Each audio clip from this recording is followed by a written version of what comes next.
Are you an endomorph? And do you need to think about metabolic confusion? Hi, my name's Christina. I'm a naturopath, herbalist, life coach, as well as carnivore, and I have my own personal journey with using carnivore to get lots and lots of results for myself. So essentially, I have put type 2 diabetes for myself into remission. I'm now working on insulin resistance. I've lost 43 kilos, and yes, I do still have more to lose. So come along with me as I continue that journey and share with you my knowledge that I have learned through, the 10, 15, 20 years of working in this space, first as a health coach, then as a naturopath, and so on, and then adding life coaching to my actual repertoire. So today I'm going to talk about endomorphs. So an endomorph essentially is a body type that has been thrown around a little bit, and endo just really refers to the endocrine system, and essentially what it's actually talking about when you hear somebody say endomorph, what they're really referring to is a body type that is hormonally based. So our endocrine system, our endocrine system is things like our hormones, like insulin, for example, is a hormone. Things like estrogen, etc., thyroid, adrenals, they're all hormonal based issues. And so an endomorph is somebody who, putting it really simply, is somebody who gains weight really easily and loses it really slowly. Like, it takes time for them to lose weight. And for me, I am definitely an endomorph in the sense that I can look at a piece of cake and I've gained weight. Now, I just want to say that there is a little bit of logic to that, actually. A little bit like Pavlov's dogs. Pavlov's dogs. Tongue twister. Not really, but, it is for me today. Like Pavlov's dogs, when we smell, see, or taste something that is sweet, we trigger our endocrine system to release hormones in response to that. So for example, if you are looking at that chocolate cake and you are like, oh, thinking about eating that chocolate cake, there's already a biochemical change in your body that's taking place. Your insulin is starting to rise, and your body is expecting and anticipating a hit of sugar. So it's preparing itself for that hit of sugar. Now, whether you eat it or not means, like, if you eat it, yes, there's going to be the hit of sugar, and there's going to be a cascade of different sort of hormones that take place and processes that take place when that actually happens. But even when you don't eat it, there's a cascade of things that take place, like your body actually then has to, because your insulin's already started to rise in response to seeing the chocolate cake and the anticipation of eating the chocolate cake. So it starts that process of getting ready to receive the sugar. And so what it does is the insulin rises. But when that sugar doesn't actually come, your body actually then has to make some sugar to actually meet that insulin rise. And that's generally going to come from your protein. It's going to quickly turn protein into carbohydrates and feed you some carbohydrates so that you don't go into a coma because your insulin is too high. So there is actually truth in that saying of, I just need to look at a piece of cake and I've already gained weight. And so an endomorph is somebody who's got that type of experience where, they don't even need to have a lot, just even a little bit of something, and they've gained weight or they're failing to lose weight, even if their calories are under what one would say in the general population you need to be under to lose weight. So even if their calories are under, say, 1,200 calories for the day, let's say they're 800 calories for the day, even that little piece of chocolate or that little piece of something either stops their weight loss or actually makes them gain some weight. That's generally what an endomorph is going to do.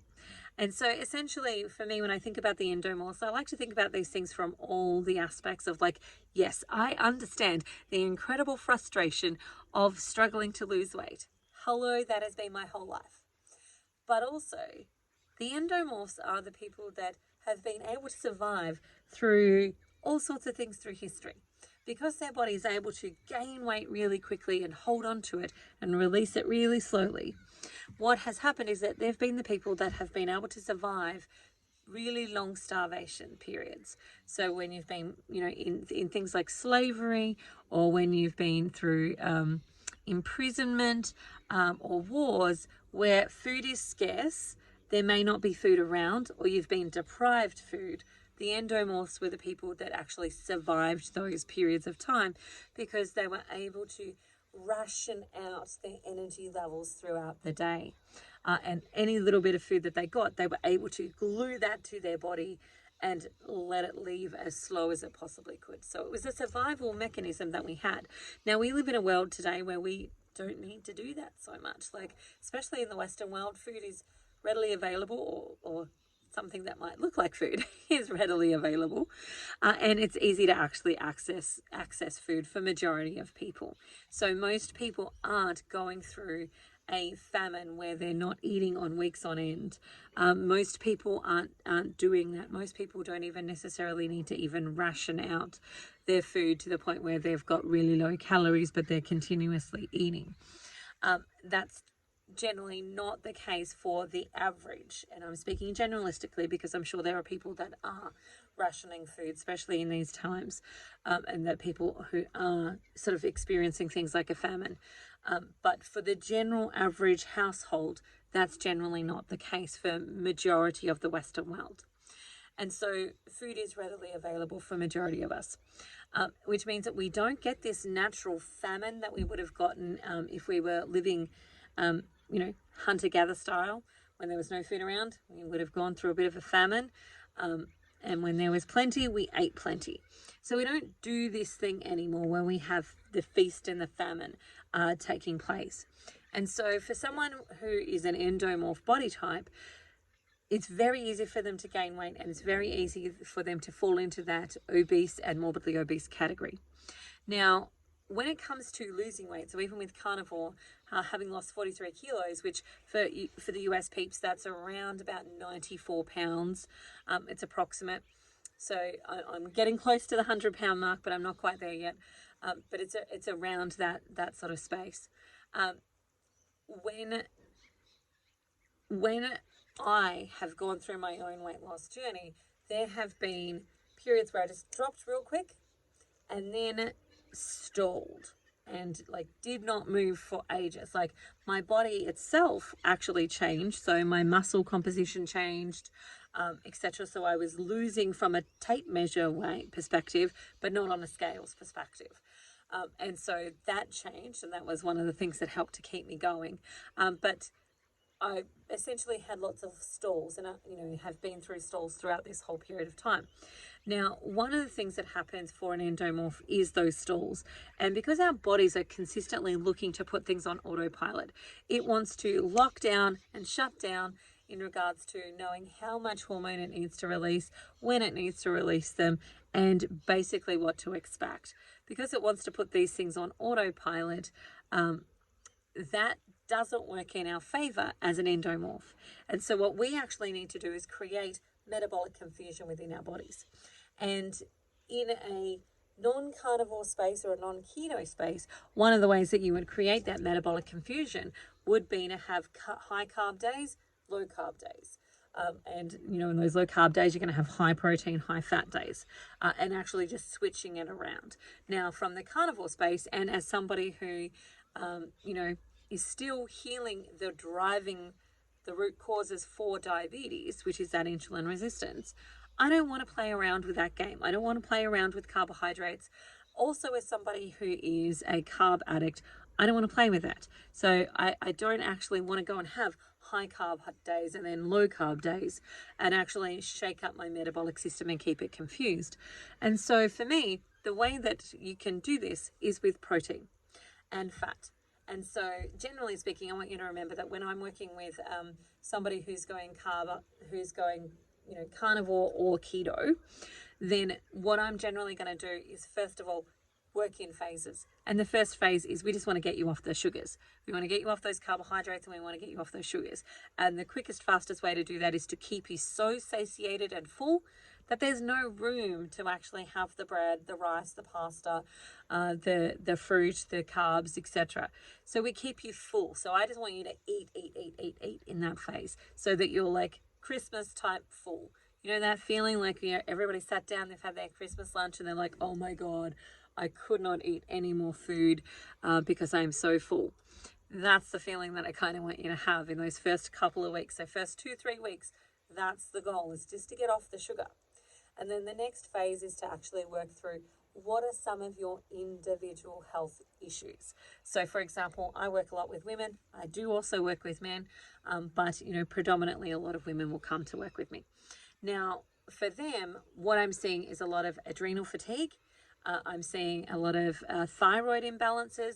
I'm seeing endometriosis, PCOS, fibroids, a lot of hormonal-based issues is generally what I'm actually seeing, especially when it comes to excess weight. Like the hormones are the things that are actually keeping the weight on for them.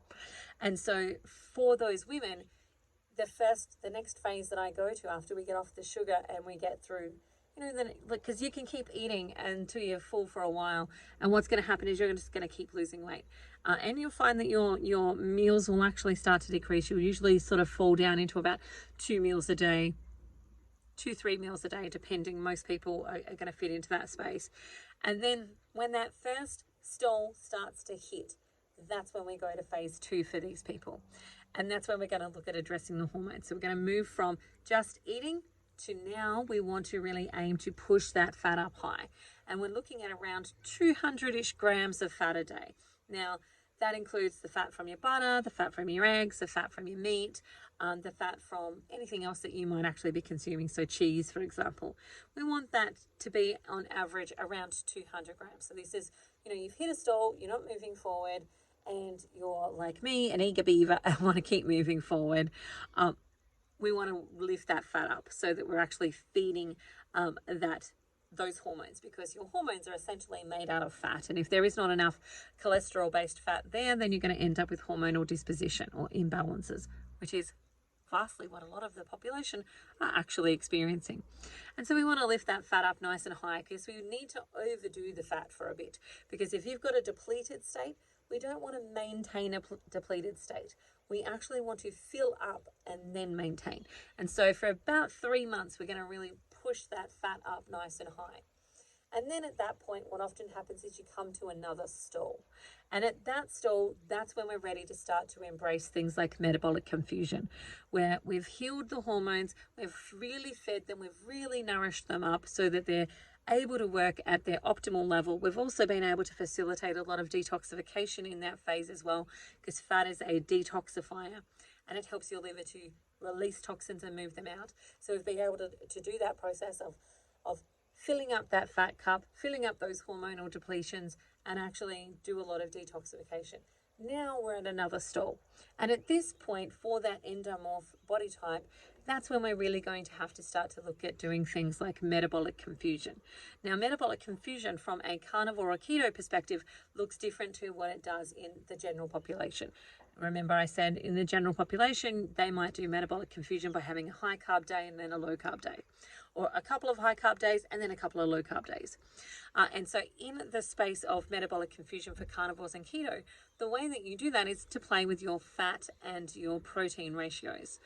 You can also do that by doing fasts as well. Now, for me, I don't recommend doing a fast unless you have filled yourself up to the point where you can fast easily. So it's not like, oh, I've got to fast through this and it's really hard. Like it might be towards the last couple of hours, for example, when you're like, yes, I'm really eager to actually start eating again. But you know, essentially most of that fast is relatively easy for you to do because you're already satisfied and full. So you could do alternate day fasting, for example. That's one day of creating that's one way of creating metabolic confusion, where one day you're fasting and the next day you're eating. And that's going to create that metabolic confusion. But the key with that to work is on the day that you are eating, that you really fill up, that you actually aim for about 3 meals in that day, and you really feel yourself satisfied and full, that you're not skimping in any way, shape or form, that you are like, oh yes, I'm feasting, so that you're doing a fast and then a feast, so that you're not depleting yourself nutritionally overall. And that's the key element of making that type of metabolic confusion work, is making sure that on that second day, you're getting enough protein to make up for the first day when you didn't actually eat protein. And so that protein amount is going to change per person. And it's basically like the math on that is generally speaking, so it can change as well depending on your activity levels. And there's some calculators out there. You can Google protein calculators for my body to help you do that. But the really dirty, quick, easy math is whatever your ideal body weight is. So let's say for me, my ideal body weight in kilos is let's say 65 kilos. Then my goal is daily to eat around 65 grams of protein a day. That's my goal, is to get about 65 grams of protein per day in. So on one day when I'm fasting, so if I'm not eating, then the next day I have to make up for the protein that I didn't have the day that I was fasting. And so that means, I'm going to aim for about 130 grams of protein on that second day. And then fasting, and then 130 grams of protein on that second day. So that for the week, you've got in your net grams of protein, so that you're not depleting your muscles too much. You're not actually breaking them down too much. Now, I do need to also put in another proviso, that type of fasting works best for somebody who's already started to resolve their insulin resistance, where they've got their blood glucose up, or blood ketones down, wrong way around. Blood glucose down and their ketones up, so that they've been able to get into, say, a GKI score of around 6 and under into the 3s, for example. So if you can get your ketones up and your blood glucose down, that's going to work well for you. If you are in the phase of, like for me, so if I tried to do that type of fasting 3 months ago, it would not have worked, because instead of getting my ketones up, which means that my body is using the fat on my body as a source of fuel, or the fat that's coming in my mouth as a source of fuel. So ketosis essentially just means you're using fat as a primary fuel source, and you want that number on a blood ketone monitor to be over a 1. Essentially, that's where you're using fat as your primary resource, as fuel. And so if you're not able to get that happening, then your body's going to have to use some other type of fuel source. And that other type of fuel source is protein. Protein turns into glucose very, very quickly, and usually within about 5 minutes, your body can start to tap into protein and use it as an actual fuel source through gluconeogenesis. It's also going to release glycogen from your liver, etc. So it just keeps you in this state of high blood glucose and no ketones, so you're not really burning fat, which is kind of counterintuitive what you actually want to do. So you kind of need to resolve that situation first.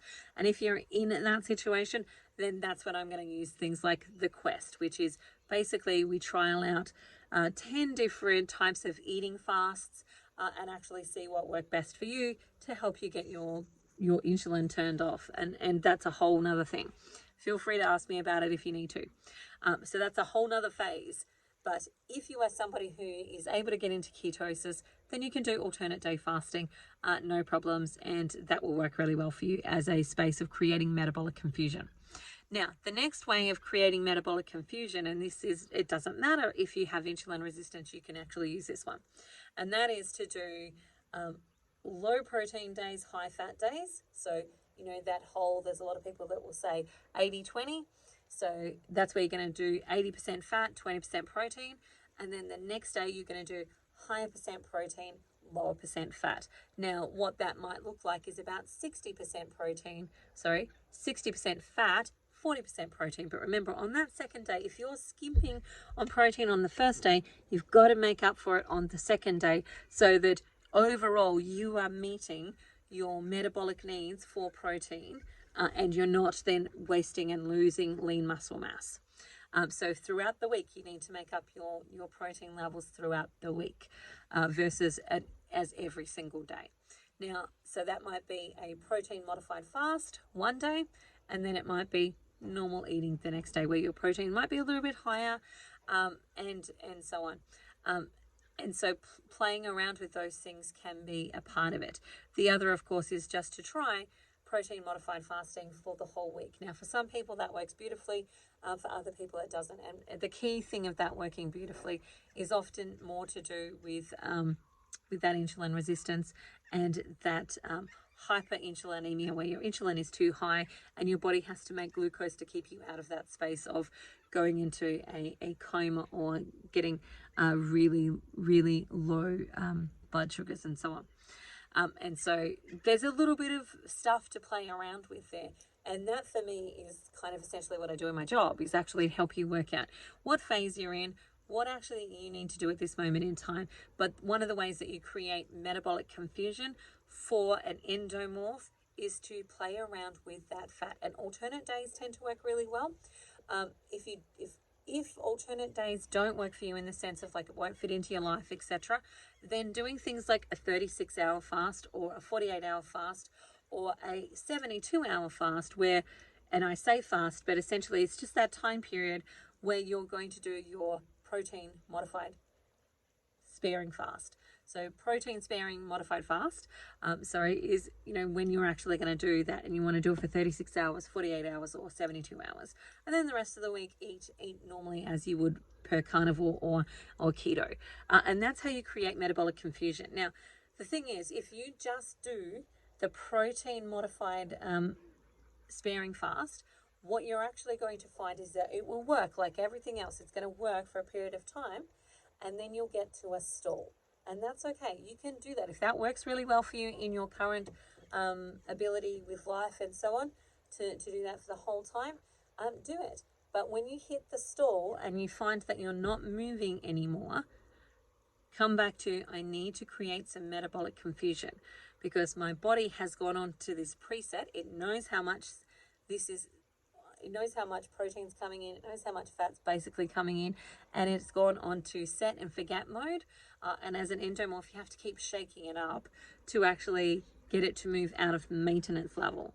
And that's what you need to do to actually get through some of those stalls. Now, some of the other ways that you can actually create metabolic confusion is lifting weights and doing some exercise. So for example, it might be doing some HIIT exercise where you're doing high intensity exercise for one day and then off the next and then on again. Alternate days tend to work really well.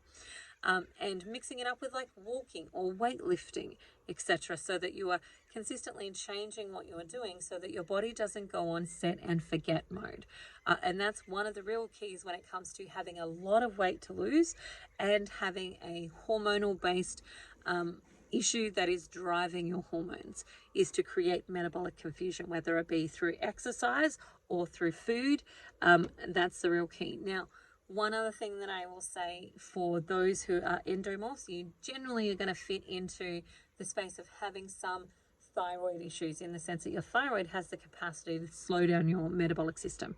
And because it does that, what we need to do is make sure that we're consistently feeding the thyroid. So on your non-fasting days, if you're doing alternate day fasting, or on whatever days it is that you want to do, you want to make sure that you are eating first thing in the morning.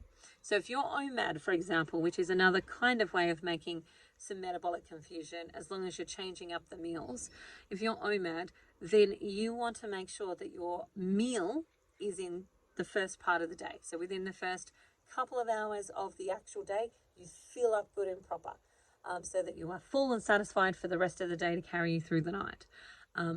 You don't want to do that in the middle of the day or in the evening if you've got some thyroid issues, because that's just going to make them worse and slow your thyroid down even more.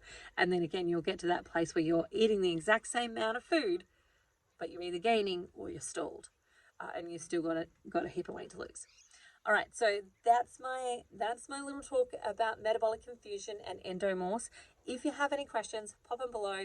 Let me know. If you want to book an appointment and have a chat about where you are, what things need to happen for you to help you get moving, what long-term health issues you might need to be actually resolving a little bit quicker, hit me up for an appointment.